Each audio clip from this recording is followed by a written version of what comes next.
I mentioned back when I started this that there's only one game I'm actually going to talk about the gameplay in, and it's this one. Now, we'll see what I think when I go back through 4, because there's a few things about 4 that I'd forgotten about gameplay-wise. But to put it as bluntly as I can, I don't really enjoy playing 1 or 2 that much. Actually playing, physically playing. The story's great, the character's great, I'm down with the writing and all that fun stuff. But I'd rather just watch a video of it rather than actually stand and play it. Three's always been the exception. I actually enjoy playing 3. Now, granted, this time through I played it a little differently than normal because of the fact that I was kind of in a hurry for the Rumination, and I had a week to finish this while finishing all my other videos. But I was trying... One of the big things I really wanted to answer with this is, why is it that... why is it that 3 is the one that I enjoy playing so much? So I have a few notes here, and we're just going to tack them on here really quick. Give me just a moment here.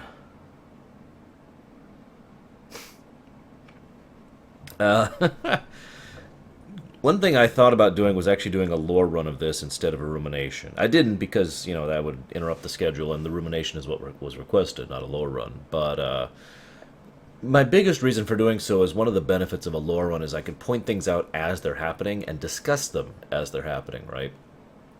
And Metal Gear Solid 3, it got to the point where I had to stop taking notes on little details because there were so many of them. There's so many tiny nuances and little tidbits of flavor and interest and characterization and character growth throughout this whole game. It's all over the place, and it would have been nice just to be like, there, and then this is indicative of that, and, blah, blah, blah, blah, blah. But anyway, so, gameplay, like I said. First of all, one thing that really struck me is how tiny the actual zones are that you travel through. I'm not actually complaining, but it never really struck me before. But at the same time, in hindsight, I think that was actually a good thing given the way the gameplay works, because, well, I don't know about you guys, but when I'm on my belly doing the sneaking thing through the grass, that makes even tiny zones take several minutes to get through. And it actually worked out really well because the smaller zone size meant I never actually got bored because, because I'm going through them so damn slowly, right? Imagine if I had to do that in a much longer zone with much more things, and I'm just like, okay, trying to get over there. It could have balanced out, but it did work out well in this case, is kind of what my point is. Another thing, this is probably the biggest thing 3 has over the first 2, in my opinion, and that is that it is in a wild environment rather than an urban one. 1 was at Shadow Moses, 2 was on a ship, and then on the Arsenal Gear construction facility / Arsenal Gear itself. But 3 was in the woods and on the mountain and then in the jungle and, and then in a factory and then back into some ruins in the midst of this wildland. It was a completely different environment, and it's one that actually just kind of fits better for me and for my mentality when it comes to sneaking, on-site procurement, all that fun stuff. In actual fact, the main reason I tend to play my Fallout games in on-site procurement mode is because of this game. The idea of going out, never buying anything, never using quest items, that kind of a thing, just finding, using what I can find and scavenge. I enjoy that. I enjoy that kind of survival gameplay, and that brings me to my next point. This is probably the best survival game I've ever played. I'm not going to say that with 100% certainty, but it is definitely in the running. And that's one of the things I like about it. In 1 and 2, survival wasn't really a thing as far as the gameplay. But in 3, you have to manage your stamina, you have to manage your health, you have to hunt for food, you have to watch for traps, you have to, make sure that you're healing yourself. Which brings me to my next point, the healing mechanism and how you have to actually, get rid of the arrow bolt that's in you, or get rid of the leeches, or cure the poison, or whatever. It was a nice little thing, not too overdone, pretty easy to do, so it wasn't super realistic, which, may or may not have been nice, but probably would have been a hassle to actually be interesting gameplay-wise. And then, of course, there's the addition of CQC in Metal Gear Solid 3, which is where it basically began its career, I guess, in the Metal Gear Solid series.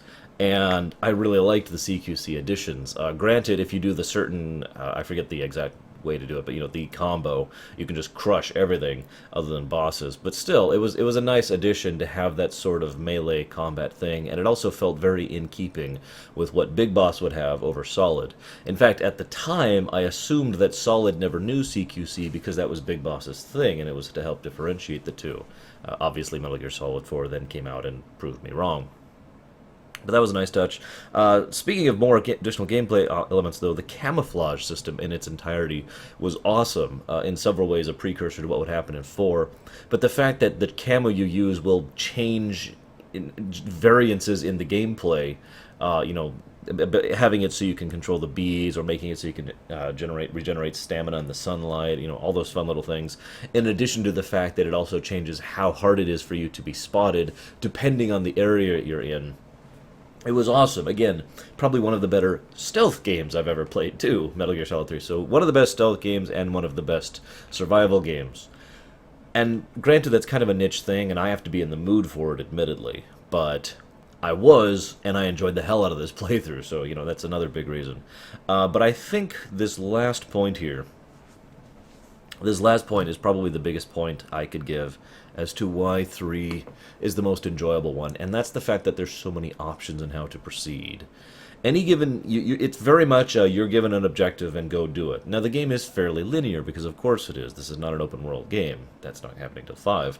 But the idea of, okay, I have to get over there, so I have to, there's all these troops around here, now I can just literally sneak my way through here, or I could try to kill them, or I could try to incapacitate them, or I could try to distract them.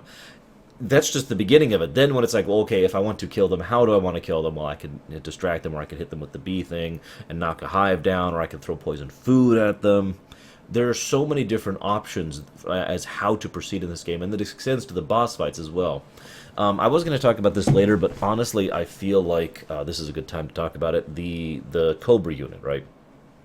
There's a fly in my room. The Cobra unit is fascinating because of the various goon squads in the Metal Gear Solid series, I feel like they're the least characterized, and yet the most explored when it comes to gameplay. Let me explain what I mean. The Pain is all about proper usage of the healing. Well, not the healing tool, but I'm gonna go say it. Properly healing yourself, properly dealing with the terrain and the usage thereof. It was a unique boss fight in its own way, because there were so many different things you could do with the water, or with him, or with the grenades, in order to try and defeat him. And then he upped the ante by sending you, the bullet bees, all that fun stuff. And then we had the Fear. The Fear is where the hunting and the food and the scavenging and the stamina mechanic really comes into play, and also tests your ability to spot things, spot other people who are camouflaged, which brings us, of course, to the end, often considered one of the better boss fights in gaming history, which is also pretty awesome, though, because that tests not only your ability to, perceive, as with the Fear, but your ability to sneak, your ability to make your way without being seen through a fairly large area, all things considered, 3 actually large areas, and then manage to get the drop on him and defeat him, etc., etc. The Sorrow, which is actually my personal favorite boss fight in Metal Gear Solid 3, which, well, we'll talk about that a bit later when we get to more character stuff, but yeah, awesomeness right there. And then, of course, the Fury. Now, the Fury, it feels like, as weird as this sounds, the most boring of the boss fights, because he's the closest thing to a traditional boss fight. And it's also interesting because if you go down this list, they all have some kind of superpower or another, but the Fury kind of doesn't. I'll talk about that more later. But my point in bringing all this up is all of these boss fights were very unique, interesting, and fun, and had multiple ways that you can bring them down, which I know is kind of a thing in this series, but I feel like they just hit the right mark with this one. I feel like they had gotten that perfect balance of variance without requirement, which is hard to do from a game design perspective. So definite plus there. Let's go ahead and I have so many notes about this game. It's probably going to be a short thing, though, because I'm just going to run through these because, yeah, throat. First of all, as I believe I mentioned, this game kind of took the theories about Metal Gear Solid 2 being entirely virtual and just decided to kind of play with them. Had this whole thing about, there's a lot of points in this game where you could look to it and there are fan theories that have grown out of the idea that this Metal Gear Solid 3 is a virtual mission. Which, shrug, I guess, but all of that was not done to make to conspire or to make theorists happen, but rather to just poke fun at that kind of a concept. But the one thing I want to point out, especially that really actually made me laugh, is well, there's two actually. Right at the beginning of the game, Snake, that's to say Big Boss or John, I'll probably be using all terms interactively, so forgive me. But John is there, and he's got the Raiden mask on, or rather the Ivan Rykov mask on, and he's talking to Major Tom, and Major Tom's like, maybe you should take that off, and he's like, oh, you're right, this doesn't feel right about having the mask on, which again is poking fun at the fan base because there was actually a large amount of negative backlash against Raiden, and there's actually quite a few points at which they poke fun at that in the game. For example, when you actually impersonate Rykov later on in the game, if you call up Zero, he will basically say, it's working wonderfully, I'm starting to get irritated at you already. Stuff like that. If you call up Paramedic, she says, oh, wow, I don't know, you're just so cool. And I like you, you're awesome, Just poking fun at that whole anti-Raiden sentiment that was kind of big back in the day. I guess it isn't really as big as it used to be. But when Metal Gear Solid 3 came out, there was still a fairly large amount, at least in the communities I circled, of anti-Raiden sentiment, shall we call it. Obviously, I can't talk about this game without talking about James Bond. The intent of this was to make a game that is more not Metal Gear-y and a little more James Bondy in its overall approach to gameplay style, storytelling, themes, music, etc., right? Whether that uplifts or downputs the game is going to depend always on your personal opinion. Of course, Metal Gear Solid 3 is my favorite of the series, not just from a gameplay perspective, but also from the perspective of the story. But I don't think the Bond elements are really why that is. But it is worth noting that the Bond thing is actually referenced in-game and has some in-character relevance to Zero himself, which is interesting when you think about it, because Zero mentions a great deal of fondness for Bond films, and, well, Zero's the villain of the entire franchise. Or rather, as far as a living sentient individual, since obviously the very concept of political ramifications and war is the actual villain of the franchise. And so the fact that he apparently learned his lesson from all those Bond movies and actually made it work is just kind of interesting. In fact, the only thing that was his downfall was the fact that he got too old to actually take care of things anymore. So for all intents and purposes, he basically won. And if we look at Revengeance, yeah, but I'm getting off topic. One other thing this game has that's really uplifts it for me is it's a lot more lighthearted. I know that sounds weird, but as many of you know, when I'm playing a game of a certain of enjoyment or whatever, if it's a particular brand of depressing or bleak or hopeless or just kind of generally downer, I have trouble handling that, and it affects my enjoyment of the game. I talked about this when it came to the Witcher games. Hell, Assassin's Creed 3 had that effect on me, for God's sakes. So, Metal Gear Solid 1 and 2 are both pretty kind of downer games, and, kind of, and Metal Gear Solid 4 is pretty much bleakness incarnate. I'm actually kind of worried about going through that one. But 3 of the initial 4 really feels to me like just going ahead and running with it. They do a lot of silly things, but they do so without winking at the audience. They never try to make fun of making fun. They just do it open-facedly. It's the Expendables thing all over again. They just say it, and they have enthusiasm and encouragement. They're just like, yeah! And so I tend to like that. It's also worth noting that as a result of this, Metal Gear Solid 3 very much suffers, or rather benefits, from the Dragon Quest effect. For those of you who do not know what I'm talking about, or have not heard me say this, the Dragon Quest series tends to be very silly and very lighthearted, with lots of puns and lots of jokes, and then it also tends to be incredibly stark in its grief and sorrow and horrible traumatic events happening. Dragon Quest V probably being the most severe example of that. And it's a specific. I've talked about this before. It's a specific type of storytelling. It is very deliberate. The Earthbound series is another thing that has the Dragon Quest effect very strongly, ironically. And Metal Gear Solid 3 very much has that because so many really terrible things happen in this game. And of course, there's the ending, but I'll talk about that more later. Speaking of that ending, though, one of the things the Metal Gear Solid series has always been good about is there's the reveal. I talked about this back in Metal Gear Solid 1. There's the reveal. Metal Gear Solid 1, it was that fact that he was activating Rex. Metal Gear Solid 2 was the fact that Snake was still alive, etc. But then there's the second reveal. There's the second reveal almost always happens pretty much right at the end.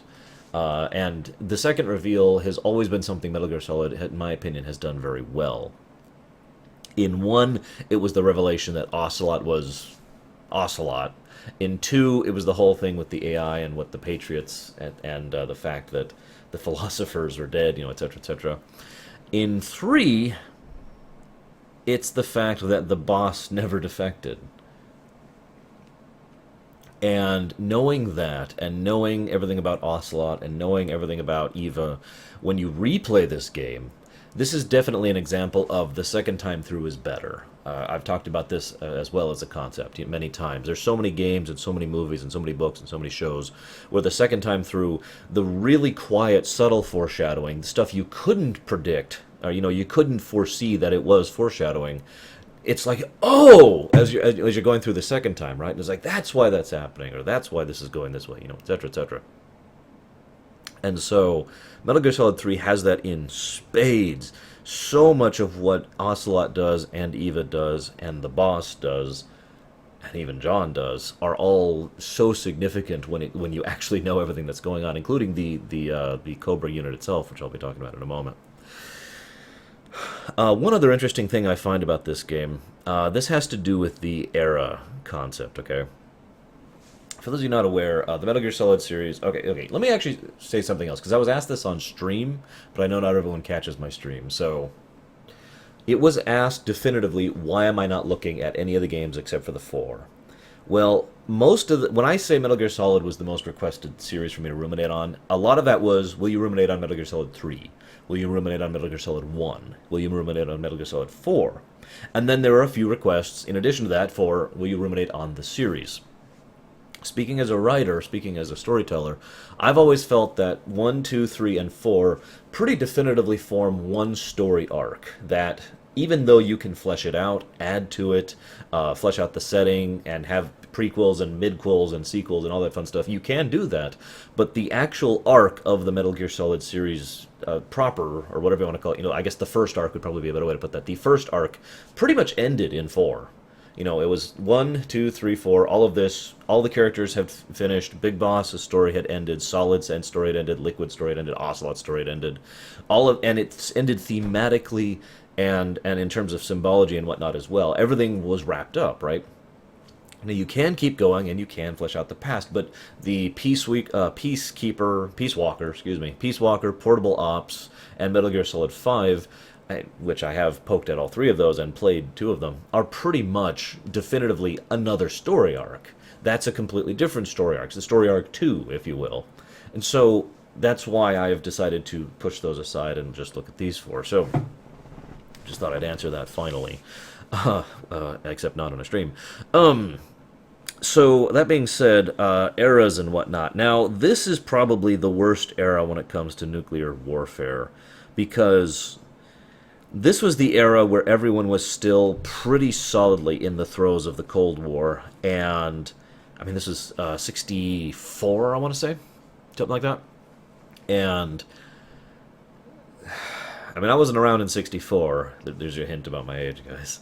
But I know of quite a few people who were, including my mother, obviously, and that was a pretty dark time. And it was a time at which, well, let's just say that the Cuban Missile Crisis, being nice and scary, is only scary when you realize how many other Cuban Missile Crises actually happened that weren't as well publicized. So nukes definitely do have the same impact on this game that they do on virtually every other Metal Gear Solid in this first arc. The big exception actually being 4, but I'll talk about that later. But I just mentioned that because the nuclear aspect of Metal Gear Solid has always been present, and the mere threat of what the Shagohod represents was actually a pretty clear and decisive danger that needed to be responded to, and it's no wonder that everything was layering out the way it was in this game. That being said, for those of you who are wondering, what the big deal about the Shagohod is, the ability to basically mobilely launch ICBMs into the United States without it being particularly well tracked is the main thing, right? Now, you might wonder why. See, the thing is, the without being tracked thing isn't quite true. This is not a stealth nuclear launcher. It's more like it was a nuclear launcher that the United States would have a hard time figuring out where it is at a given point in time. It would take significant intelligence and espionage in order to do so, as opposed to most of the actual nuke sites, which are pretty obvious, all things considered. But the real threat was the existence of ICBMs that could reach the United States from the Soviet Union without issue or qualm, and could be launched basically without warning. I mention this because in real life, the Shagohod would have been obsoleted anyways within a few years when they developed new ICBM rockets that could just plain launch and hit the United States from anywhere in the Soviet Union. Which is kind of terrifying when you think about it. But anyways, I mentioned eras. Every Metal Gear Solid game in this first arc is indicative of its era and is a different era. Metal Gear Solid 1 was basically the modern era. It's the closest one to everyday normal life. The era of modern warfare, basically. Metal Gear Solid 2 was the information era, the digital era. The era where, information technology and whatnot have basically started to overtake the battlefield. Metal Gear Solid 3 is, of course, obvious, the Cold War era, as I just mentioned, an era where technological advancement and espionage were just beginning to be a thing, where the post-World War II society was starting to form. I could literally do an entire series of videos about how much World War II has affected every culture on this planet and has so severely influenced everything that we do and what we do. And that brings me to my next point, conveniently enough. Metal Gear Solid 3 also references the previous era, which is World War II itself. The interesting thing about this is one of the clearly defined themes of the entirety of Metal Gear Solid series is something I keep reiterating, the difference between a person and a soldier, right? The difference between a human being and a tool. Now, no one is denying that tool mentality has been around since forever, but World War II was one of the first and arguably only times in history where that didn't apply the same way. World War II was one of the very, very, very few times in history where there was a clear, definitive aggressor who were the bad guys and were in the wrong and needed to be stopped, and even other people who were bad guys or other people who were political enemies or whatnot were willing to put all that aside in order to stop them because the threat was that severe. It was pretty much the only war in history that really is like that as far as in terms of large scale. And I mention that because, obviously the definition of war is variable. But, when it comes to something with such grand scale of concept. But my reason for bringing this up is all of the Cobras and the boss, and to an extent Zero himself, all reference what is best referred to as the good old days and how things used to be and how they basically started most of what is considered to be modern warfare. They began the evolutions of what would become modern warfare by the time Metal Gear Solid 1 comes around 30 years later, whatever it is, because of World War II and in World War II. And at the time, even though they were doing operations and there's the missions and all that fun stuff, none of them had any real regrets, with one notable exception for that time. It wasn't until they started entering this new era and started to realize that history was leaving them behind and they didn't really have a place or wanted to have a place in this new era that they were willing to let go of it. And I just think that's fascinating in its own right. So let's go ahead and move on to Sokolov, because this is a nice segue here. Sokolov is an interesting character because he is an excellent viewpoint human character, how Jar Jar should have been, to emphasize a point. Now, I mentioned before the tools versus people thing. The thing is, the term soldier isn't fully applicable there. Metal Gear Solid 3 is not the first game in the series to start on this. Metal Gear Solid 1 actually is. But 3 is the first one to really hammer the point in, and it would come back again in 4. The idea that the soldiers, the warriors and whatnot, are not the only people who are being viewed as tools by those in charge. I could say the term politicians, I could say the term the bureaucracy, I could say the term the system.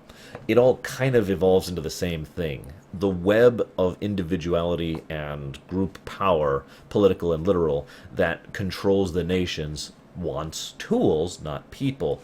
And Sokolov himself pretty much says this flat out. And he is always viewed as nothing more than a tool by basically everyone, with the sole exception of Zero and maybe Snake. It's debatable, and we'll talk about that a little more later. But, why does Khrushchev go to all the lengths to get him back? Because he wants him for, his political ends. Why does Volgin capture him? Political ends. Why does Eva get in close to him and help protect him? Political ends. Why, why are they being ordered to get him out? Political ends. Granted, Zero might actually want to get him out because he wants to fulfill his promise. Because, controversial opinion time, I think Zero was genuinely a good person, and we'll talk about that more in a bit too. But the point is, pretty much everyone was only dealing with Sokolov because he was a convenient tool. And I personally feel that a lot of the reason for Snake, I should say Big Boss's transformation throughout this game is a result of that. I said I'd talk about it later, but just to emphasize it right now, Big Boss's transformation throughout this game kind of mirrors Solid's in Metal Gear Solid 1. Because at the beginning of 1, Solid is basically a soldier, and he's trying to emphasize that mentality. And by the end of it, he has grown enough to acknowledge and admit that he is, in fact, a person. 3 kind of does the same thing. Listen to all his speeches at the beginning. I think several of them are optional, actually, where he talks about, I'll do anything and I'll accomplish the mission, blah, blah, blah, trying to reinforce that soldier mentality. But it's emphasized that, unlike in Solid's case, who was jaded and honed and practiced that way, Big Boss is that way because he was green. Because despite all his skill and power and whatnot, he was still basically early on in his career. And by the end of the game, he has reached the point where he is now much more of a person, and indeed explains where he's going to be going with his character arc.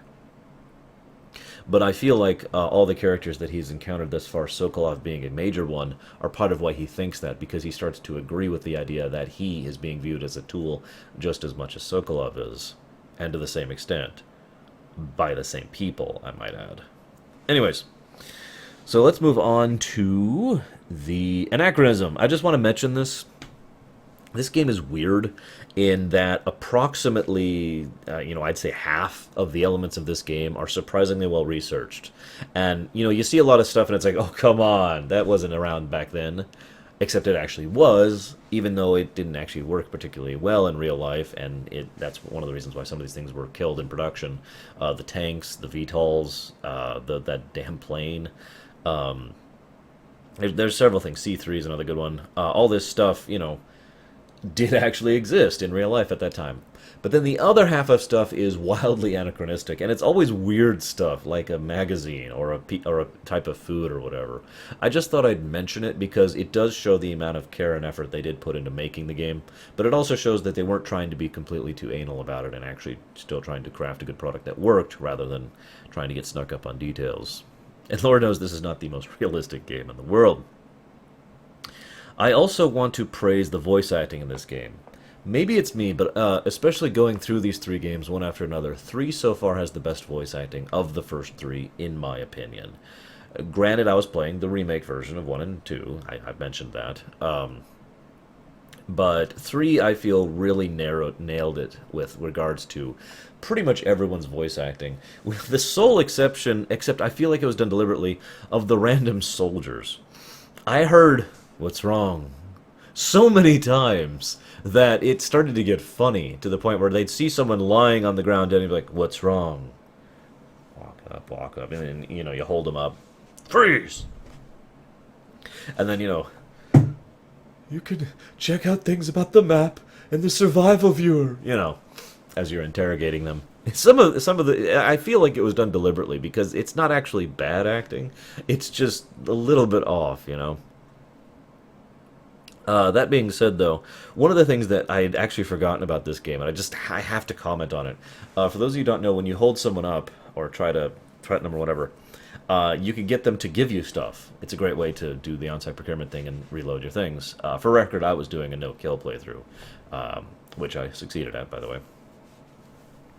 But one of them, the guy, I shouldn't say one of them, all of them, they do this shimmy thing.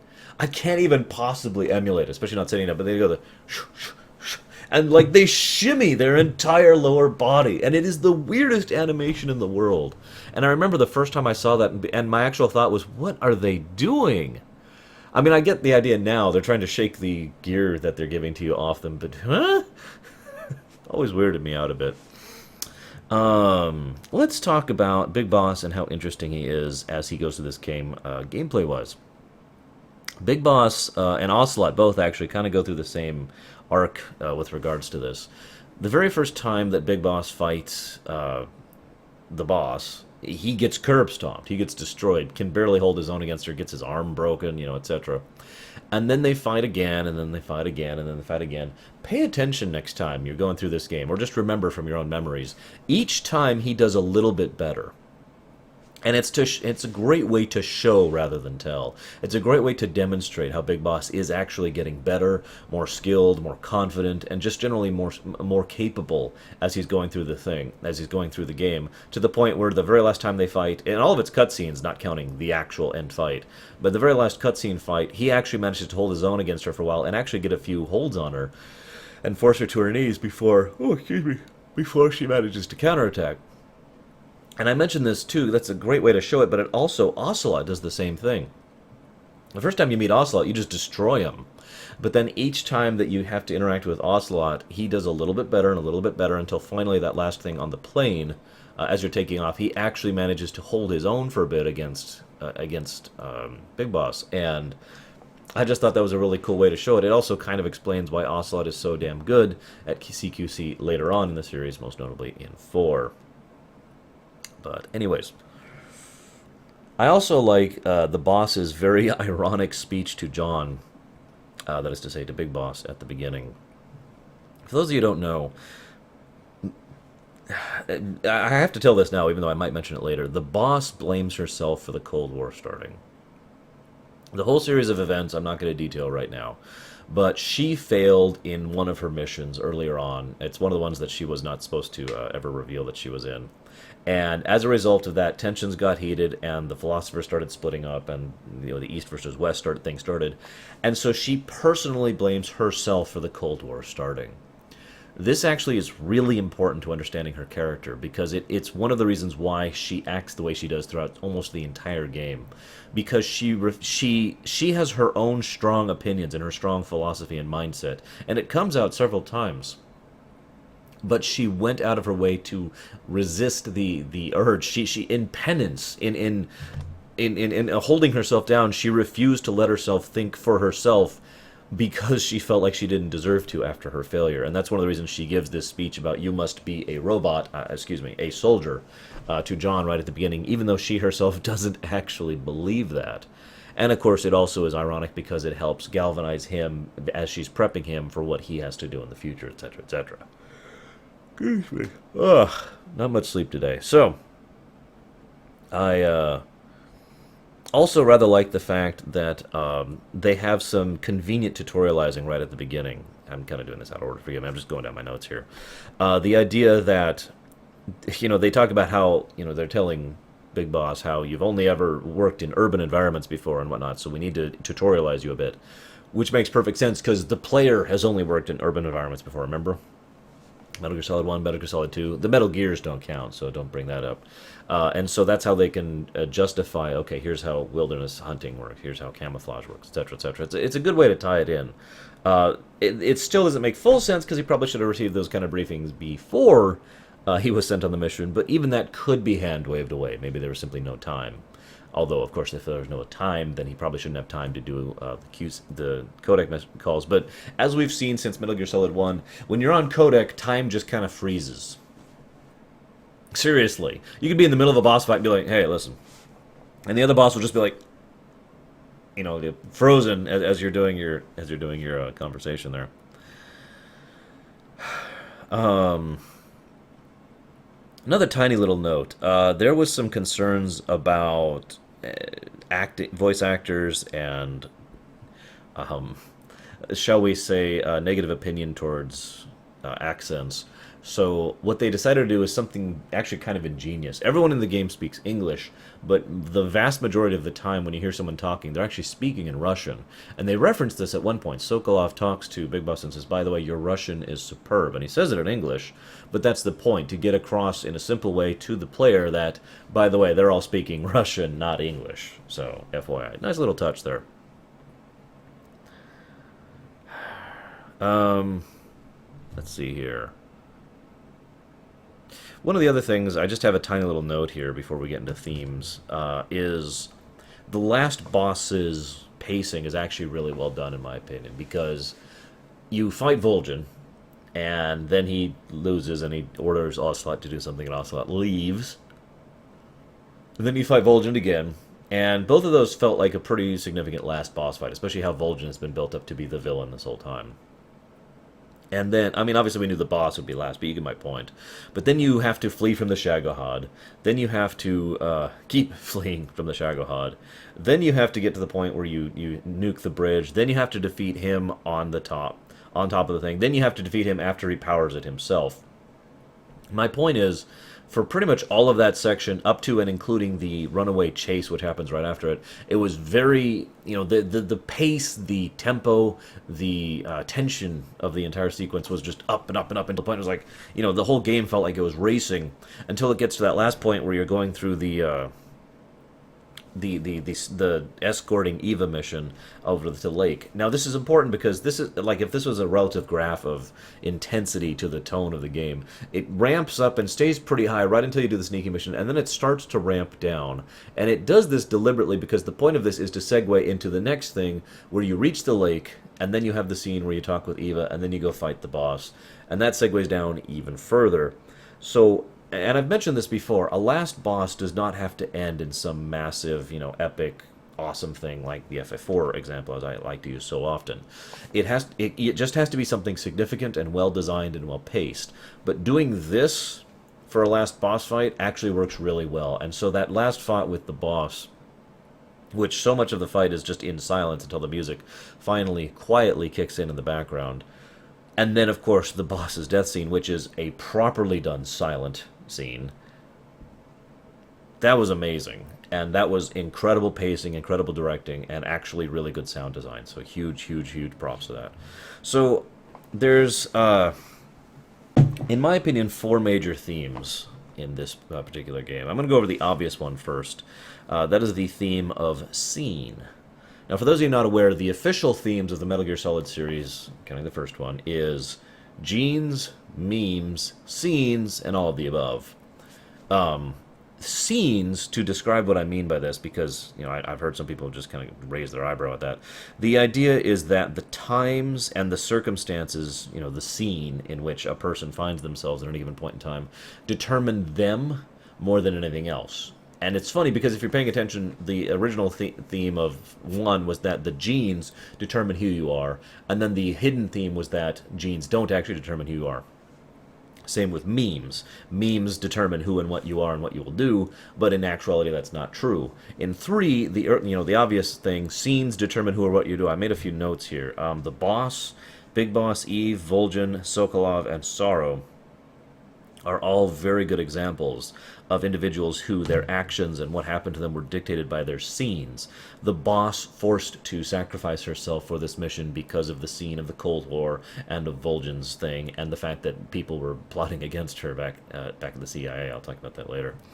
Big Boss being forced to go through this hellish nightmare of a mission, killing people he probably revered as he was growing up, and of course killing his mentor and Nakama in the boss. Eve, who was forced to also go through some pretty horrible stuff, but ultimately forced to betray a person she actually genuinely cared about, and if 4 is to be believed, and I do agree with this, actually loved.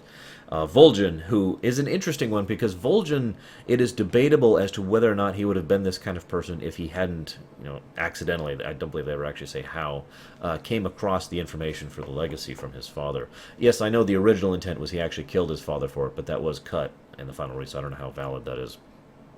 Point is the scene of him being disgusted by the Cold War, him being part of the philosophers, and him, having access to this ridiculous amount of wealth of money, pretty much determined how Volgan's character arc would go. Sokolov, the individual who wanted to be a scientist in order to go to space, in order to build rockets, in order to advance, mankind and all that, being stuck in a scene where whether he did it to go to space or did it to build weapons, both would just be seen as tools by the politicians because of the Cold War, etc. But of all these, I think the Sorrow is the strongest example. And the Sorrow himself says it best, which I will not quote here because I don't remember it, but his comments to the boss, where he tells the boss, he and the boss just talk. They have a mission. They both have a mission to kill each other. And if one of them, if they both, one of them doesn't die, then the philosophers will kill Ocelot, Adamska, which is horrible.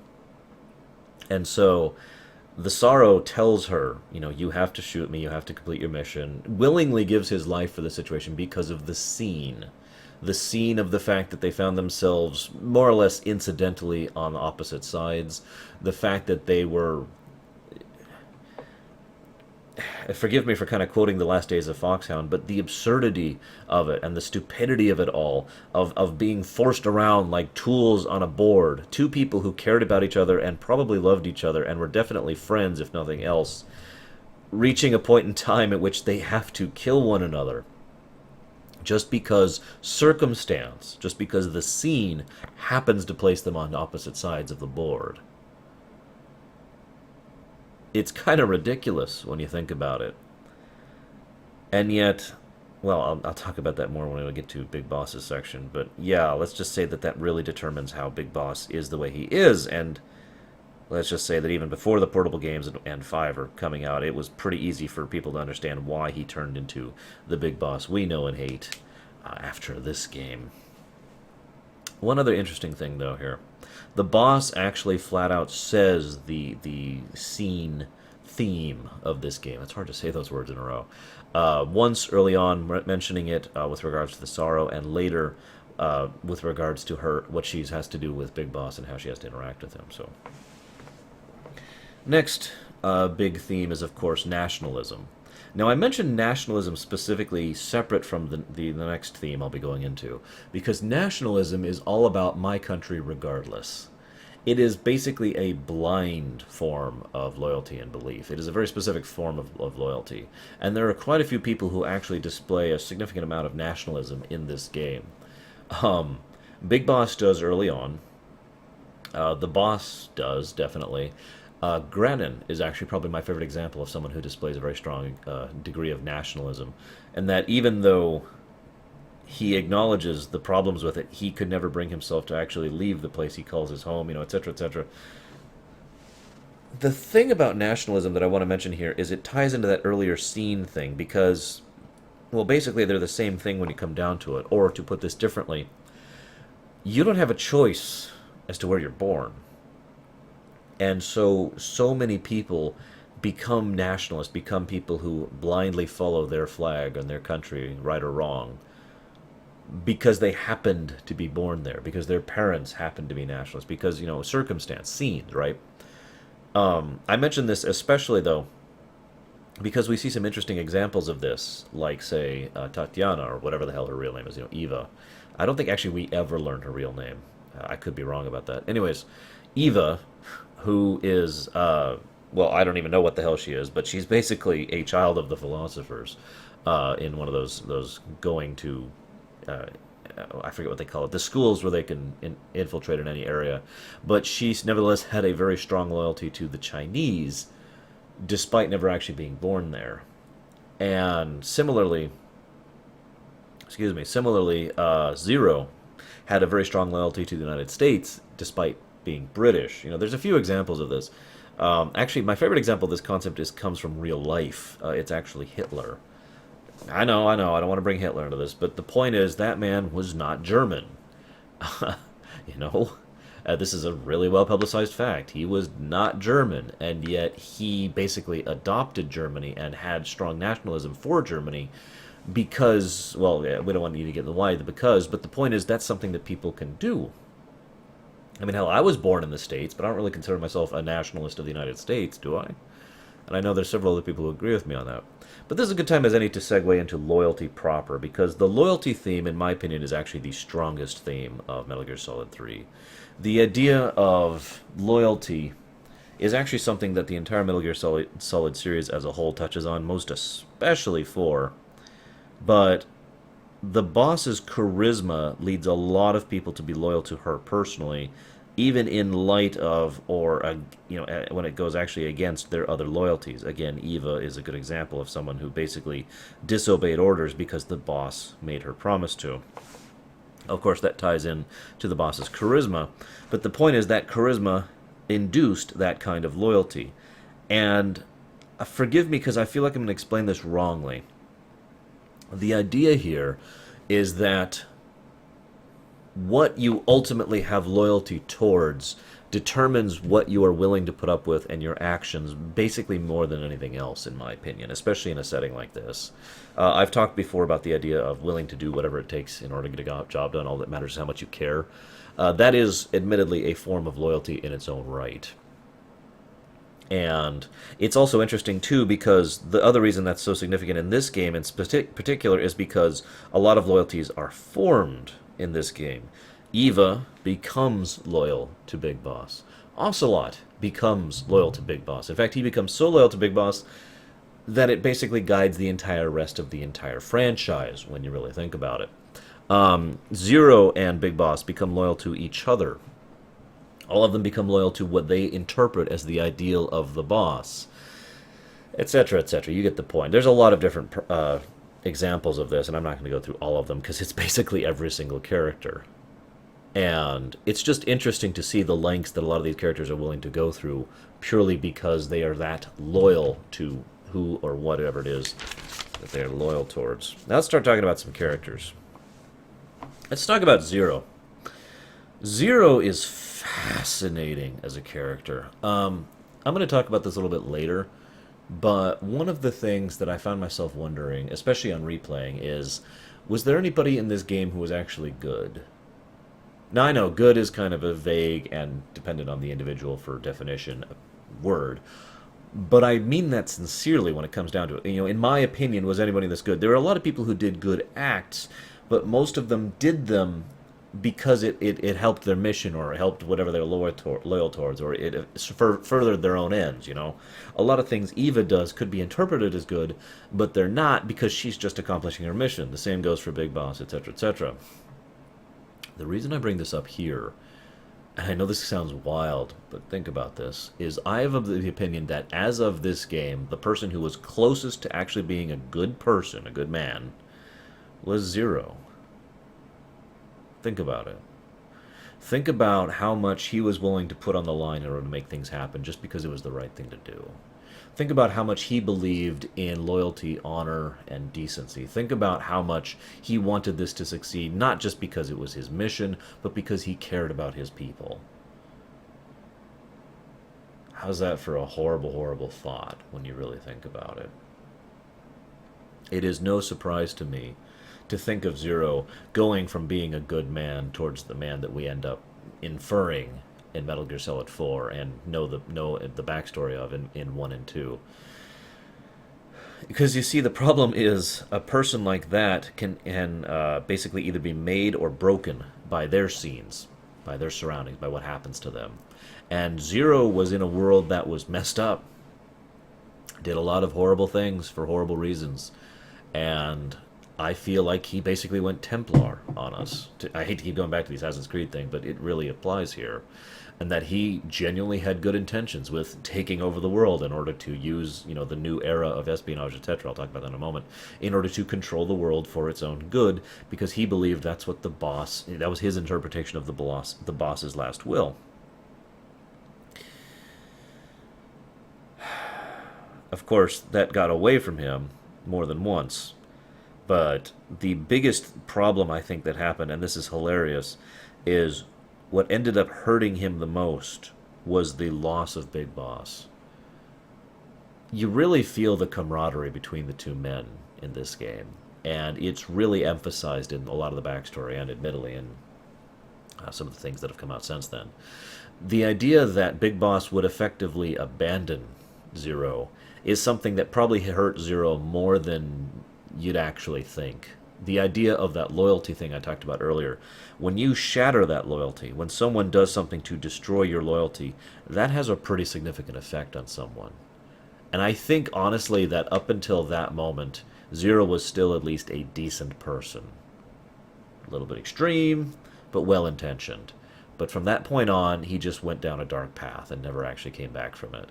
And that's ironic because that's also what Big Boss did. But, anyways, it's also interesting to see that Zero is very innovative, I guess is the word I want to use, creative. He very strongly believes in the mentality, and this shows several times throughout the game, in using whatever he has to, using whatever is available on hand in order to accomplish his goals.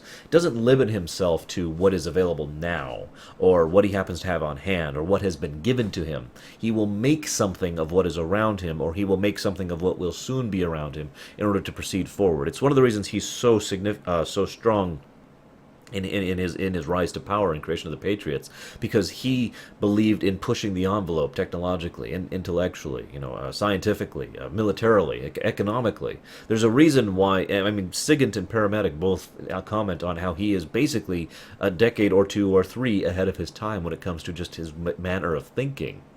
Another good reason to emphasize, where he was coming from and why things happened the way they happened there. It also is significant considering his code name, Zero. It's really mentioned most in Metal Gear Solid 4. It's actually said outright, so forgive me for commenting on it, but even in Metal Gear Solid 3, when this came out, I found myself curious about the codename of Zero, because almost all the codenames have some significance that's beyond the obvious. All of them, really. The naked snake being obvious, but then also the snake that actually manages to shed its skin, etc. Paramedic, Sigint, all of these people have obvious codenames, and then there's a hidden meaning behind them. The thing that I didn't actually realize the significance at the time, but I always was thinking what was up was Zero. Because to me, Zero means default point, center. Can't get any more core, can't get any more base. And in hindsight, it's obvious why that is, because Zero basically does start the Metal Gear Solid series.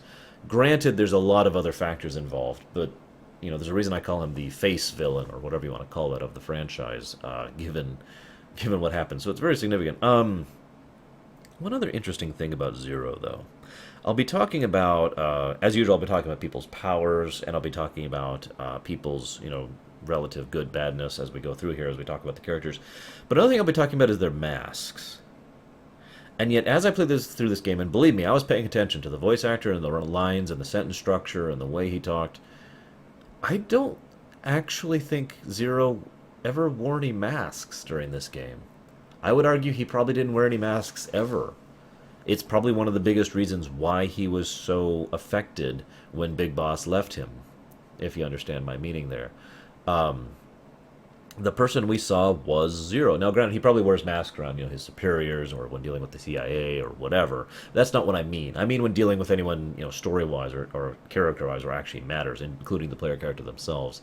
I feel like we were actually seeing Zero as he really was. That was Zero, honestly and openly.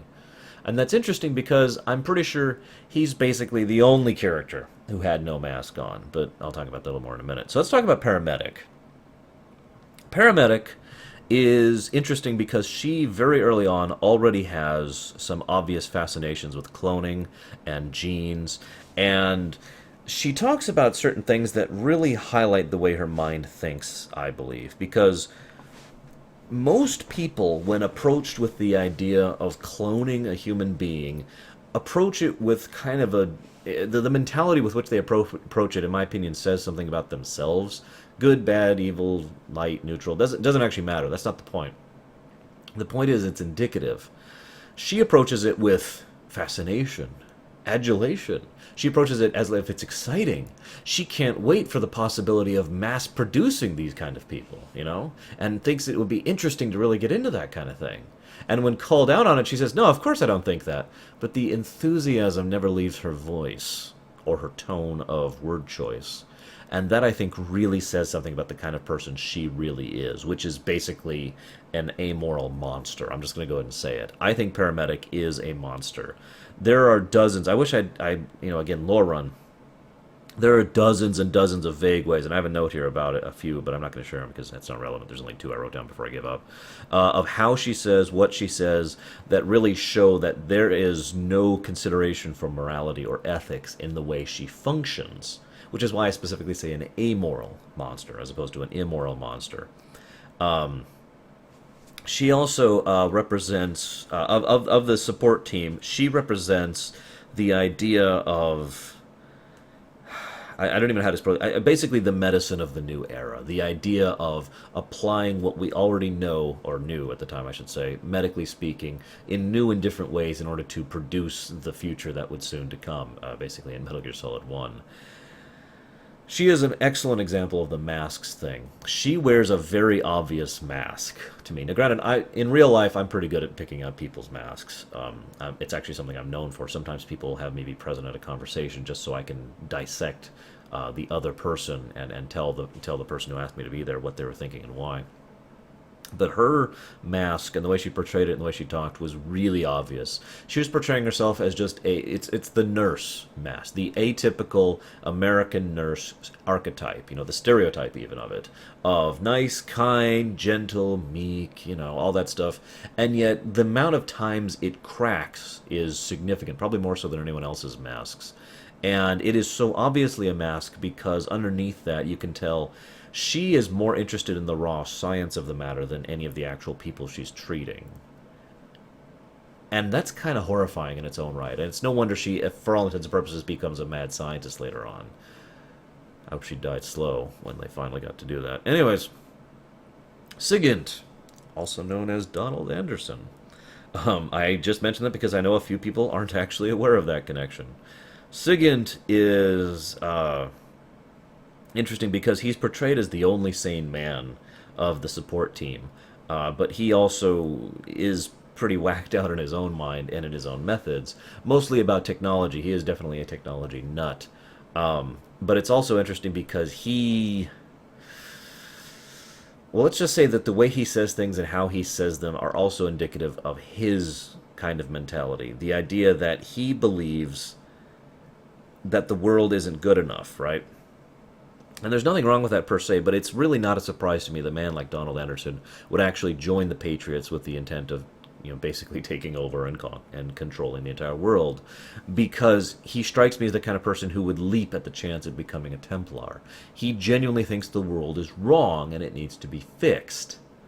Now, while that might be an admirable aspiration, I should also point out that another character I really love, named Kefka, had the same mentality on the floating island continent, and we all know what happened there. And Lord knows we know what happened when Sigint gets involved, don't we? He also very strongly represents the hardware of the new era, the idea of what we can use, not just technologically, but in actual application. Technology is just human innovation applied. That's all technology actually means. He was definitely a way to find applicable, fundamental, structural usages of new technology and to innovate them in order to bring things into the next era. He was very, very good at that sort of thing, and it's no wonder why the Patriots had such a an advantage over everyone else, not just because of the massive amounts of funds that they eventually get, but because of Sigint and actually Paramedic as well. Between the two of them, you have someone pushing the edges of medical technology and someone pushing the edges of hardware technology, and Zero, who's a great leader in between them two, and of course Big Boss, who's basically pushing the edges of military technology. That's a mean combination when you think about it. And then you have Ocelot, who is the ultimate spy, and Eva, who is the other ultimate spy. Yeah, it's no wonder to me that the Patriots, despite being such an incredibly small organization, did basically manage to conquer the world. The other thing, though, last thing about Sigint before I move on, is his mask is that of sanity. He wears a mask that portrays him as just a normal, ordinary kind of guy. I'm an average Joe. There's nothing different about me at all. I feel like part of that is in relation to his skin color. This was the 1960s, so, he got a little bit more flack for it back then. But I feel like it's also the fact that he put that mask on and maintained it to try and reassure himself that his fascination with technology and hardware and his desire to use it to make the world a better place was not wrong, that there was nothing wrong with that. I actually do believe Donald Anderson was, at the very least, lightly, minorly insane, definitely mentally unstable. And some of the things that he did off camera really pushed that thought for me. But, anyways, let's talk about the Cobra unit, shall we? Now, one of the interesting things about the Cobra unit is they're much more down to earth than any of the other goon squads. Obviously, the ones in 4 are basically walking death machines, because you know all that advanced technology and whatnot. But in 2 and 1 both, you have people who are pretty high up on the power scale relative to a modern setting like this. For those of you not aware of what I use as the power scale, there's a 1 to 7, right? But the 1 also is split up in 1 to 100. And that's what's used for most things, especially in more mundane settings like this. So on this scale, you know, the guys in 1 and the guys in 2 are pretty decently high up. By contrast, the guys in 3 are pretty far down. But that's also very indicative of not only the times, but the times they had those powers. Keep in mind, this is not the Cobra unit's era. The last, the last era was when they were in World War II. Imagine how effective these people with their special abilities would have been in World War II, a previous era which wasn't as advanced and wasn't as well prepared for the idea of an elite unit or a squad or modern warfare tactics like these guys employed. So it's interesting in its own way, and very cool, I think. I also find it interesting that all of them revel in their emotion. Well, okay, let's just say that all of them wear basically the same mask. They all revel in the emotion that they tend to portray, but at the same time do that in order to hide from the emotion because all of them ultimately are restrained and constrained by the emotion that they embody in the battlefield. Now, that being said, it's also interesting to me that the Pain is someone who uses fear tactics. The fear uses something that causes a great deal of pain. The end is very sorrowful in his approach. The sorrow is the one who actually approaches the end. You know, it's not actually linear, but there's some interesting blurring of the lines between them, and it makes me wonder what they were like back in World War II as opposed to now. But the other interesting thing I find about them is they all share one pretty common thing. They all wanted to die. Except for the sorrow, obviously. The idea here being that, at least this is my interpretation, I feel like they are aware of the fact that the era has passed them by, that they have enough foresight and enough information to look forward to what is becoming the era of the modern warfare and the Cold War, and are seeing that and saying, I don't want to be a part of that.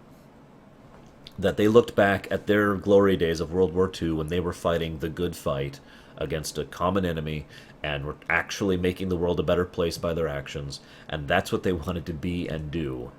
And that wasn't coming back anymore. And indeed, as real life has shown, that has never been back since. So I think they all wanted to die, but not in a suicidal way. It's more like they wanted a proper send-off, is how I would phrase that. They wanted someone to defeat them in battle, honorably and properly, so that they could have one last fight of glory, something that actually meant something, knowing that they were helping to train and hone this man. It's debatable how much the Cobra units knew about the boss's plan, but I always believed that they knew at least some of it. That they knew that Snake was eventually going to have to reach her and beat her, and so all of them volunteered to try and fight him in order to hone him and make him stronger and better. And in so doing, the trade-off is they would then have that end, that proper send-off that they desired. And if you doubt that, I feel like pointing out that virtually every one of them you fight in a situation where they're fighting they choose to fight you in a place where it's actually disadvantageous for them to fight you in. I mean, think about it. The Pain in the water cavern. What's his one weakness? The Fury fights you in a place which happens to have lots of pipes filled with water as well to douse the flames, you know. Yeah, I just if you really think about it, each of them fights you in a place that they're not fighting at their full strength. It's also interesting to me because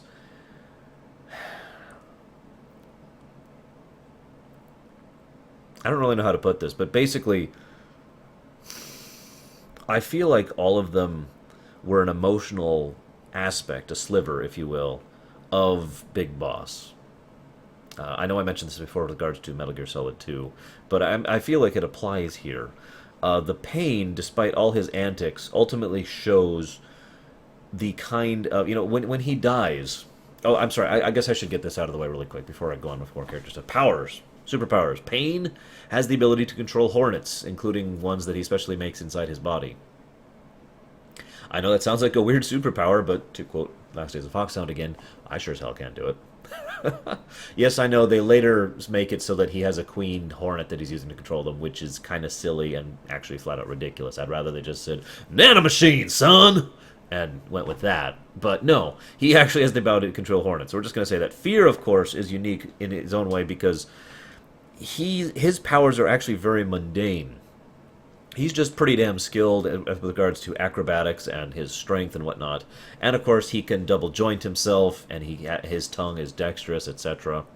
The end, well, the end is the most interesting for me. Speaking as someone who's always been fascinated with sniping and who has, gone, done work with guns, for lack of a better way to put that, he doesn't need a spotter.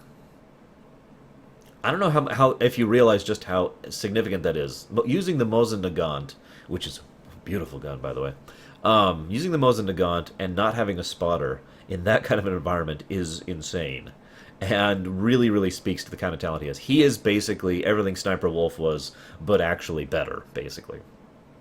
He didn't have a laser scope, after all. Then we have the Sorrow, pretty obvious. He is actually supernaturally a spirit, able to actually... Or a medium, excuse me, that's the word, a medium. Capable of actually speaking with the dead, etc. And even after he died, capable enough of affecting the living, at least to some extent or another, to still have some influence on things.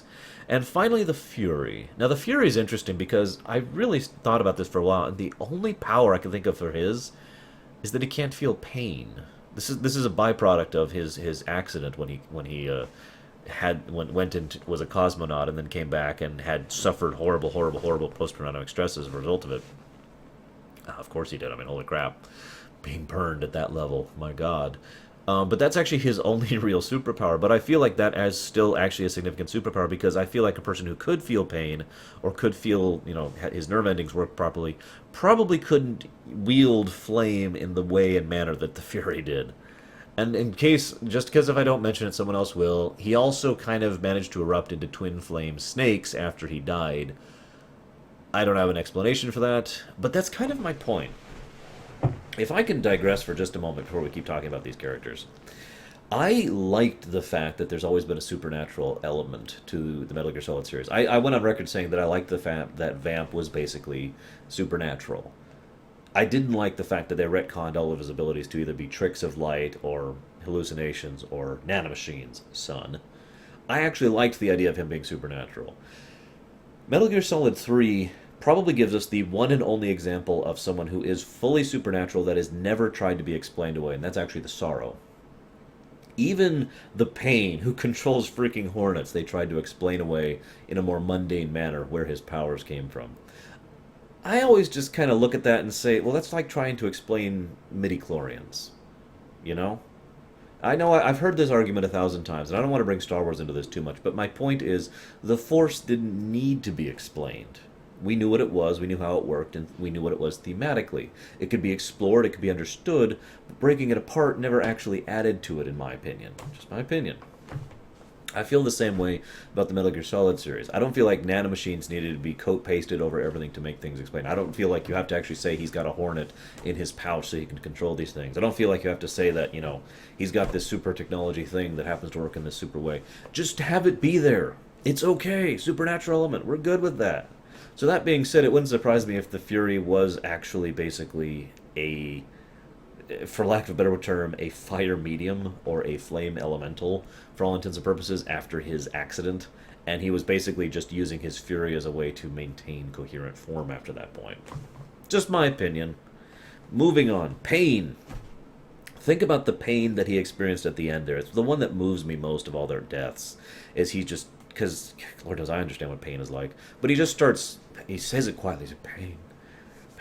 And it starts to overwhelm him as he realizes he's in so much agony. And then the fear, who as at the end there, he starts to show how terrified and how horrifying everything is, and he starts screaming. The end, who at the end so quietly and peacefully accepts his oblivion. The sorrow, well, we'll talk about him in a moment. And of course, the fury, who in his final thing just basically is this screaming ball of rage, kinda literally. All of these are things that mirror elements of Big Boss's own character and character growth, more accurately, as he's going through the game. The pain he experiences is obviously physical, but that's not what I mean. The pain of having to kill the boss, the fear of this entire mission and what rests on it, the end in his own acceptance of what would happen to him should he fail, the sorrow, obvious, don't need to comment on that, and of course the fury, which he feels at more than one point in time as his desire in order to.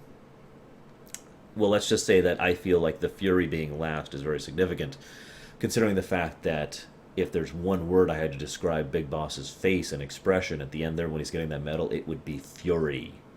Because that's after he learned the truth, don't forget. You see what I mean by this? Now, I mentioned I'd talk about sorrow just a little bit more. Sorrow is a fascinating mirror of the boss. I've been thinking about why for a while, and I only have a theory to postulate. I feel like the sorrow, for those of you who don't know, the sorrow is basically always smiling. The boss, aka the joy, is always scowling or frowning, with two exceptions.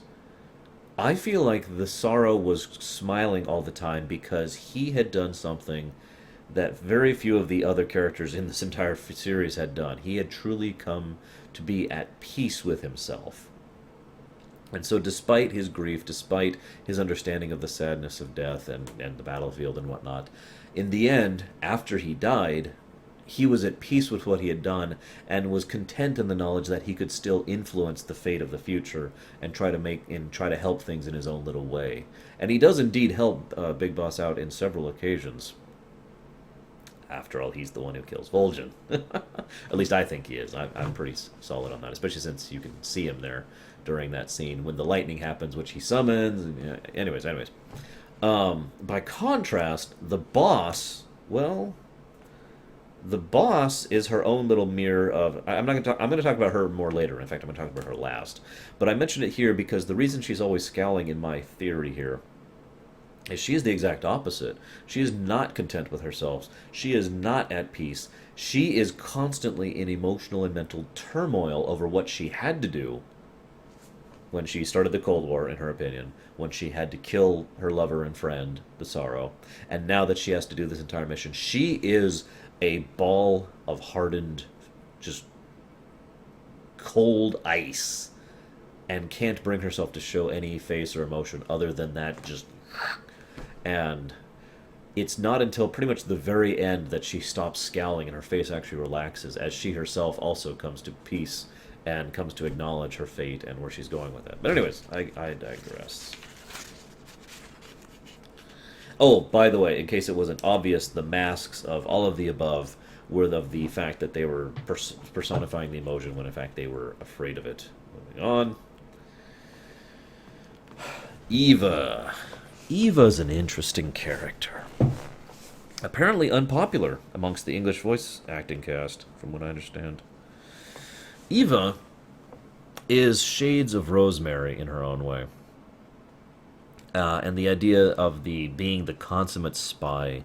While I will always postulate that Ocelot is the true, manipulator, deceiver, etc., that's because he was the one who was actually pulling the strings for his own ends the whole time. He was the Palpatine, he was the chess master. By contrast, Eva was always the consummate spy because she held loyalty to someone or something else, and therefore was willing to do whatever, be whatever, or allow whatever to get her mission done, right? Again, more of a soldier rather than a person, and this is the third aspect of that: scientists, soldiers, and of course, espionage agents. The way I feel like explaining this just a little bit because I've been asked about this concept before. When it comes to a spy like this, she is being a spy like she is means basically completely divorcing yourself from reality. It means only thinking about two things: what is your mission, and what to do right now in order to get to the point where you have completed your mission, and that's it. Nothing else. Whatever she's actually feeling, whatever she's actually doing, whatever she's actually thinking, whatever pain or humiliation or embarrassment or struggle she has to go through doesn't matter, because all that matters is what she has to do now and what she's trying to accomplish. I mention this because I feel like there's only really two people who ever pierced that facade. One is the boss, that's obvious. The boss always had such incredible charisma. She basically pierced everyone's facades. But I do genuinely believe that Big Boss was another person who actually pierced that facade. I have no doubt that she went into the situation with him wanting to just seduce him, because he was another tool for her to accomplish her mission. And then I feel like the fact that he was able to so easily spurn her basically intrigued her to the point where she wanted to prove that she could seduce him. But I feel like as she got more and more involved with him and closer to him, his natural charisma and his, well, I'll talk about it in a moment, basically reached her to the point where she allowed herself to actually feel something for him rather than just faking it like she's used to doing. And I definitely believe that with regard, when it comes to with regards of Metal Gear Solid 4 and how much she cared for and had that long-term loyalty towards Big Boss, especially considering another character did too. But anyways, she is also pretty much the perfect example of the ends justify means mentality. But that's that consummate spy thing I just talked about. I don't really have anything else to add to that. She, another interesting thing is there's a lot of hints in her character arc about her Chinese training and origins and whatnot. Quite a few, actually. And it's funny because the characters themselves never seem to pick up on them. But even on my first time through, the second time the Chinese connection came up, I just kind of was like, huh? And then the third time it came up, I was like, huh? And I pretty much pegged her for a Chinese spy pretty early on, solely because of the fact that it was just putting pieces together. There's a lot of Chinese elements for her, and we already know that there was a third faction of the philosophers, aka the Chinese, so it made perfect sense that they would have sent someone to this, this snake mess of doom, this hell pit that's going on here. Okay. I actually don't have much else to say about her. Another interesting thing about her is, as I mentioned, I don't think she ever actually succeeded in seducing Big Boss. Now, I know what you're saying. Well, at the end, he allowed himself to be with her. Yeah, after the mission was over. It's interesting, and it's an enlightening insight into Big Boss's character, that he completely spurned her 100% of the time, all the way through, until the mission was over. Because it speaks to his mentality of the mission is what matters, and I can't allow myself to be affected by anything else. And it's funny because she probably also has the same basic mentality. And in the end, his will, in my opinion, was actually stronger, which is why she actually ended up falling for him for real underneath all the masks and layers, whereas he was simply allowing himself to relax with a woman he found appealing after the mission had been completed. And finally, he could actually lower his guard, etc. Makes it interesting if the boss hadn't made her promise not to kill him, what would have happened, huh? It's also interesting to note that she was such a perfect spy that there's only two people in the entire thing that I don't think she actually fooled about her Chinese origins. One was the boss, who picked her out immediately, and the other is Ocelot, who, as we know, pretty much probably knew who she was and what she was from the beginning, had several instances of being present where he shouldn't have been, or following her, and of course, most importantly of all, was partially responsible for ensuring the Chinese got the wrong philosopher's legacy thing. So, yeah. Eva's masks are interesting because her masks are so obvious that it's design. It's the obvious. I've talked about this before. Locke from FF6 has the exact same thing. You throw up an obvious mask so people see it and go, "Oh, well, whatever's behind that mask is the real you." But this is the real mask right here with the actual person back here. And of course, this can go more than just 3 layers in. But she throws up all these obvious masks about being this simple town, country girl, and I'm just from a little town, etc. And it's also obviously fake that you think that the person underneath that, the cold and efficient spy, is the real person. And yet at the end of the day, she is someone, at least in my opinion, behind all those masks, who actually does have a great deal of emotion to her and genuinely cares about whatever it is she happens to care about. I feel like she didn't have any strong loyalty in the real sense to the Chinese, so much as that was her first mask. It was just her mission, it was her job. But when she actually found something, or someone rather, to be genuinely loyal to, she threw her all into it. This was, of course, referring to Big Boss.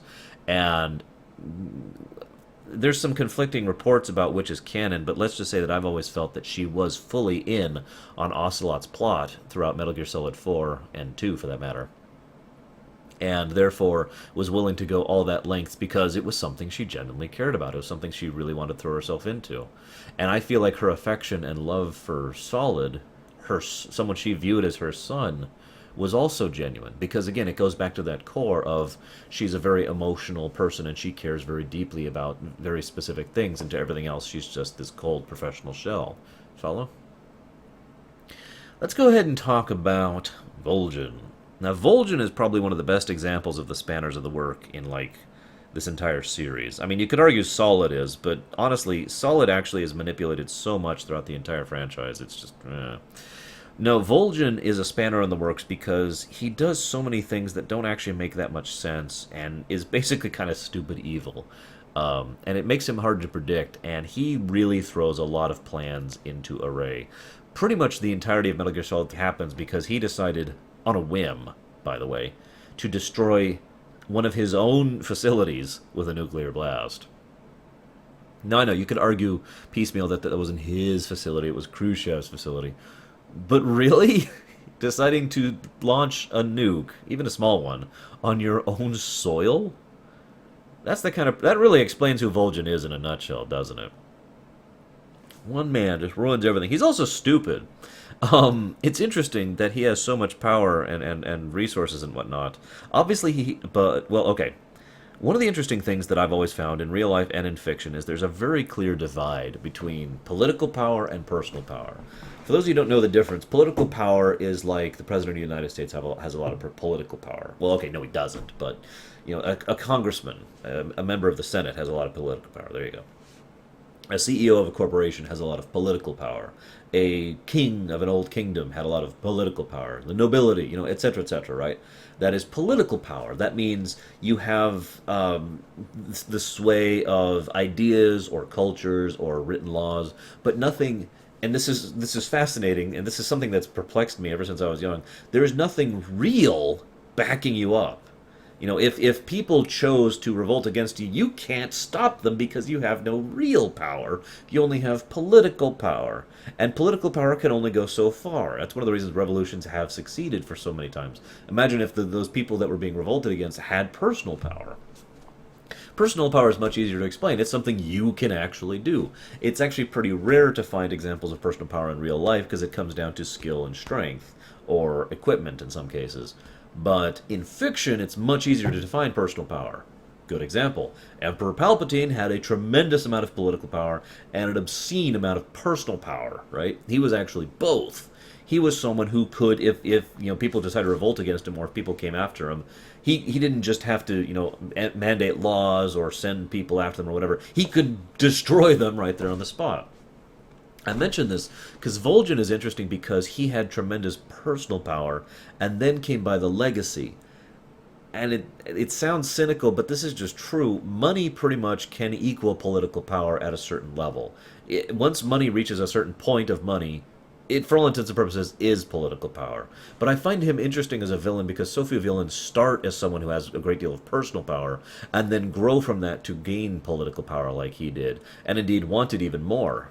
Which brings me to my next interesting point about Vol'jin. I'm curious about his mentality. I mean, Vol'jin is an evil bastard. Probably one of the more messed up individuals in the franchise. In the first four, I should say.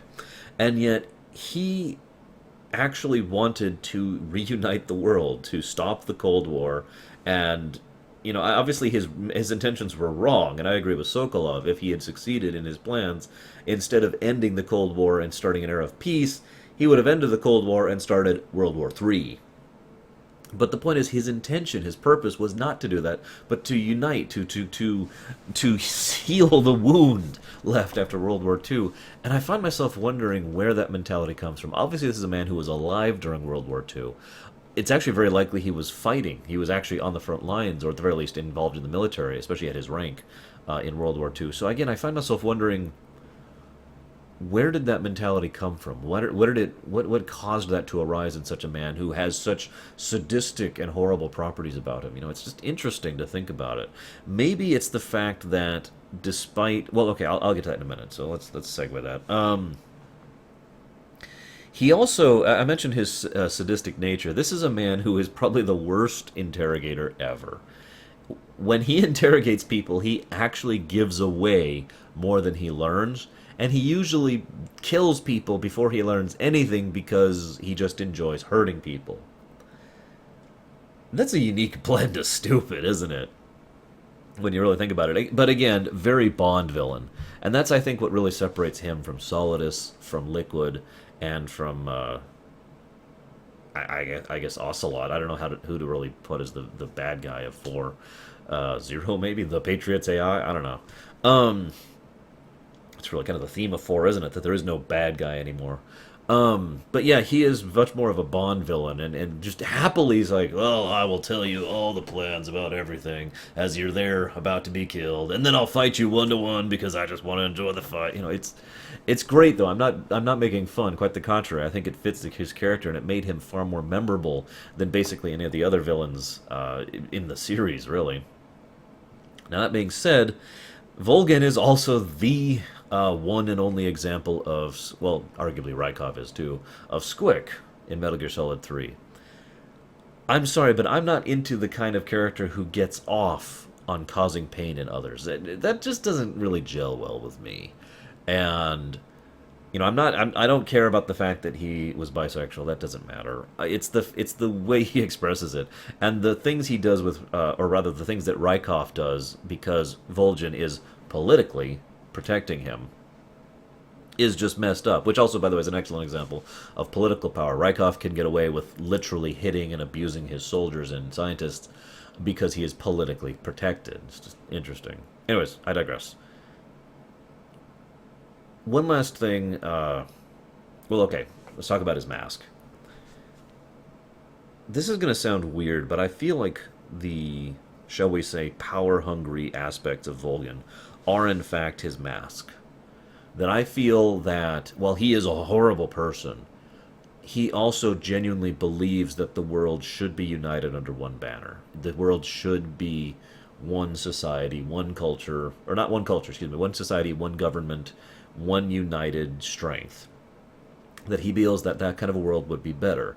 And while he probably wants his own little personal niche of power, and keep in mind, he was not trying to take over the Soviet Union, he was trying to support Brezhnev, I believe. Or Brezhnev, I can't actually remember. Yeah, whatever. He was trying to support someone else to take over as premier. I feel like his power-hungry, aspirations are his mask as a way to conveniently excuse himself from other people, because, and I know this is going to sound funny, I feel like he is too embarrassed or even indeed ashamed of his true mentality, of his desire to reunite the world. I mean, try imagining say that to your troops, and you have to have a certain level of charisma to get across something like that without your troops just kind of making fun of you behind your back, right? Instead, he presents himself as this power-hungry dictator, which everyone just understands and then doesn't think about. It also means people underestimate him. Granted, he's still kind of an idiot, but whatever. I also want to mention one last thing about our good friend Volgin, and that is the fact that he is... Well, I mentioned he was killed by the Sorrow, at least that's my opinion on the matter. I think it's especially ironic. I know it's commented on a lot, but I want to mention it here, because every time he's out and there's a storm, he says, Kuwabara, Kuwabara, which roughly translated is a prayer to ward off lightning, for all intents and purposes, to protect himself, right? Whether it worked or not is debatable, but it's interesting to note that the one and only time he doesn't say that, he is then hit by a bolt of lightning, which then kills him. That could have been because of the Sorrow, but it could have been because of coincidence. But at the same time, I find it most interesting because Volgin strikes me as a kind of a character who views the supernatural with as if it was the mundane. Doesn't even blink at the idea of superpowers or the dead speaking or anything like that. And why would he? The man actually has probably the strongest superpowers of anyone, arguably in the entire franchise. And again, by the way, here's another example of one of the few superpowers that isn't actually explained. Sorry, I forgot about that. The Sorrow and Vol'jin are both the two superpowers that aren't ever attempted to be explained. He just has the power of lightning somehow. And I feel like that taints or perhaps colors his mentality because, again, that whole Kuwabara thing, I think he actually meant it. And whether or not it's a placebo effect or I believe I can fly kind of a situation, I believe that actually did have an effect on him not getting hit by that. He probably learned that at a pretty young age, all things considered. Um, let's talk about Ocelot, or Adamska, if you prefer. He's interesting because he is incredibly skilled, and it shows even early on. Still a great shot, still very fit, still very capable of dealing situations, still very knowledgeable, and yet he tries to portray himself as a kid, as someone who is inexperienced on the battlefield. And I mention that specifically because I believe that's one of his masks. It's Ocelot. He's got like 50 masks. But one of his masks is the fact that he's just some kind of kid. And he's just, green. He's a novice. That being said, I have no doubt that he was actually ignorant of the little bit of advice that Big Boss gave him right at the beginning, that he should try out revolvers. Lol, by the way. But I have no doubt that once he did, well, let's just say that he showed tremendous skill with those revolvers in a very short period of time, didn't he? That's not the kind of person who is green, now is it? He's also, if you really look at it in hindsight, he is pretty obviously Adam, the Agent Adam. All the pieces kind of fall into place. Where he was, when he was, the things he was doing when he was doing them, and the fact that he knew a lot of things he probably shouldn't have. All pretty much speak to his connections and his status as a spy, and a double spy, and a triple spy. Anyways, he also likes to do a lot of things. It's interesting watching this again, and I actually played a game with myself. I tried to determine which times Ocelot was actually genuinely expressing something, and which times he was just pretending for the audience, so to speak. I don't mean us, I mean whoever was around him. And I feel like just about all the times he portrayed himself as frustrated or pent up or like, I can't believe this went wrong or whatever, was him portraying the mask of himself. And yet, at the same time, I say that, but there's a few times where he showed frustration. I feel it was genuine. It is very interesting to note that the bullet he had had since pretty much the beginning of the game for Big Boss was always blank. We learned that right at the end.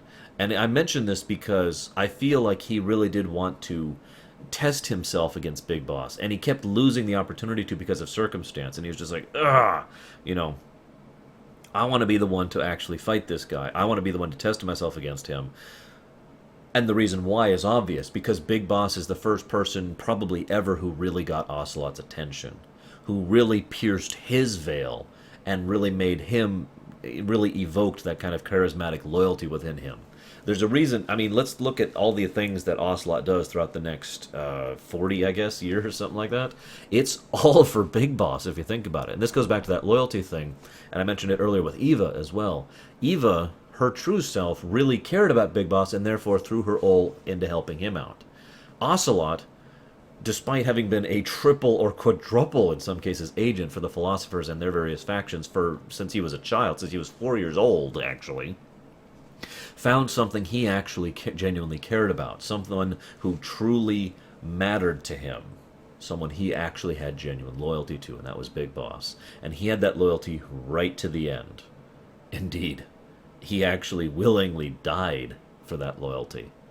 Think about that, and think about all that he does and did, especially in 4, but notably in 2 and 1 as well, for Big Boss. And of course, that's true in the portables, and I have a feeling we'll be seeing more of that in 5. In fact, if there's one thing I'm looking forward to most in 5, to be totally honest, it's Revolver Ocelot, and seeing what he does and why, given where we know his character arc is going.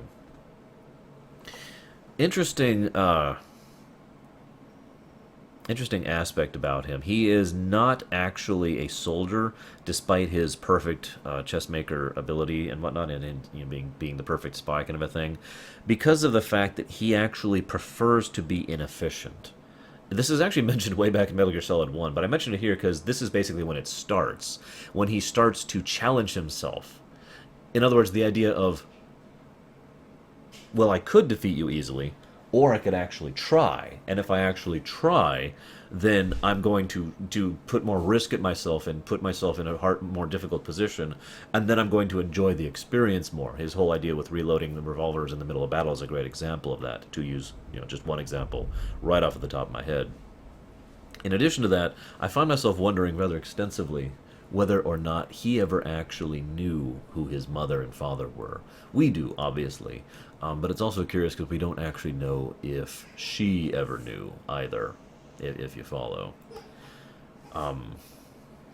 Just a couple little points here right at the end. I want to talk, of course, about Big Boss. I mean, of course I do, right? Why wouldn't I?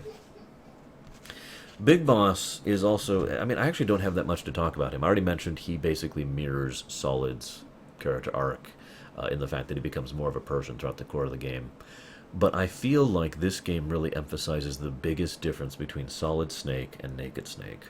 The idea here that Solid went through hell and came out of it a better person with all of the best aspects of his humanity as a resultant. Big Boss went through hell and came out of it with all of the worst aspects of his humanity and became worse for it and turned into the villain that he eventually became later on in the series as a result of it. And that kind of a thing does speak to the kind of character he really was and the kind of person he really was. I don't blame him for it, quite the contrary. He is definitely a Type 3, in my opinion. But yeah, it's also interesting because the boss and Big Boss both share one very strong trait, and that's the fact that both had such innate and natural charisma that without actually trying, they would engender tremendous loyalty from others. And it's worth noting that that very aspect and this mission and the way he engenders that loyalty in others is why so many of the events of this entire franchise happen the way that they do. Hi. Give me like 10 minutes, okay? You don't have 10 minutes. No. That's going to be in your recording. I,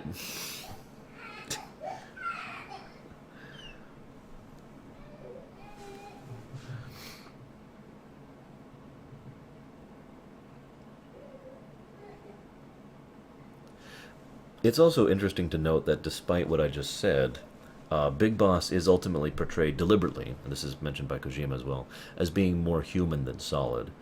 But I wonder myself if that was done because of the difference in personality, or if it was done because of the differences in their time and their scene. Because Big Boss was at the beginning of his career, whereas Solid was basically at his end, and this is especially true in 4. Now, that being said, I feel like this has more thematic significance than otherwise mentioned. Or to put it differently, it's the same situation that happened to Zero. Zero was a good man who had terrible things happen to him and turned into a horrible villain as a result. Solid Snake was a good man, but was still nevertheless less of a feeling, emotional person. That had to be dug out of him so he could become a good man in the end. Big Boss was a good man from the start, and then horrible, terrible things happened to him, and he cracked under it, and therefore that's why he had a stronger reaction than Solid would have, because Solid was more in control of himself, and frankly, less human, less of a person, and more of a soldier. So it does make it interesting. One of the things that Big Boss himself asks at the end of 4 is how would things have gone if Solid had been there during the Snake Eater mission instead of Big Boss. But now we've got one last thing to talk about. I swear, it's the last thing, and I won't take up any more of your time. The boss. Now, the boss is interesting. I've already mentioned several of these points, so forgive me for the repetition, but the fact that she had such a strong will was very indicative of the kind of person she was. She had her own beliefs and her own ideals of exactly how she felt the world should be. And it makes me wonder that if she had not willingly gone into that sort of self-penance as a result of her actions in her belief in starting the Cold War, what kind of world we would have seen if the boss had been the one to help shape it rather than Zero and Big Boss instead. It's also interesting because she, like Big Boss, just has this completely innate and indeed natural charisma, which, especially according to the Portable games, is one of the reasons they wanted to remove her from power.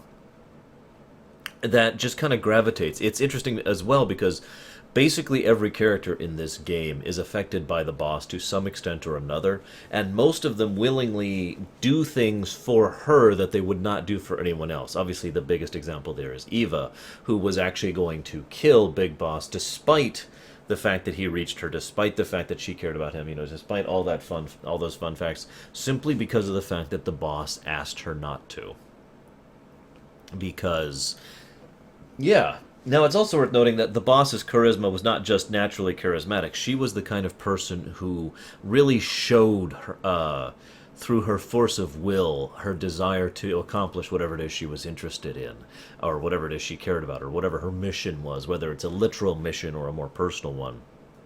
And so you get the very strong impression that the boss was only really willing to let go, only really willing to die in this situation, not just out of penance, not just because it was her orders, but because she believed that the future would be secure in the hands of the only person she trusted to take care of it. And that is probably one of the final tragedies of the entire Metal Gear Solid series when you come down to it. Not final, but, the most complete is the fact that the boss died wanting a future where the world was united against the concept of war, where you would leave the world as it was rather than trying to change it. And that's pretty much the exact opposite of what happened, because her death so traumatized Big Boss that it began his particular path to darkness, and that path to darkness then cascaded into Zero when Big Boss abandoned Zero, which caused him to start in his path of darkness, and so forth and so on.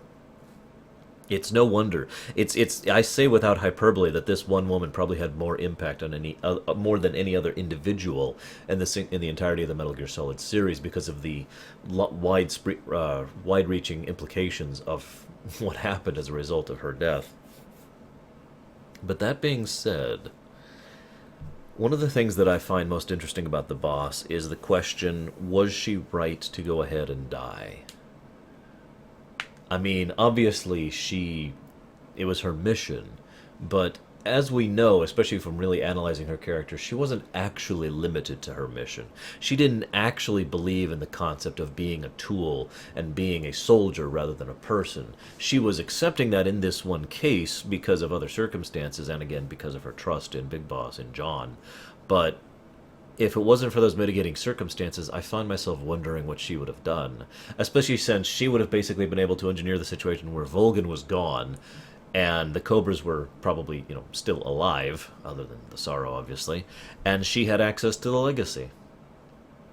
Would it not have been interesting to see what kind of world would have been made if she had not had to die or been willing to die, and then had basically become the head of this new group of the Patriots or whatever in order to try and change the world? Except, again, because her own philosophy was against changing the world, the reason I mention that as well is I find myself wondering if she would have turned against Big Boss and Zero just like they turned on each other. It's just interesting thoughts here. But the final note about Big Boss, or excuse me, the Boss. Boss is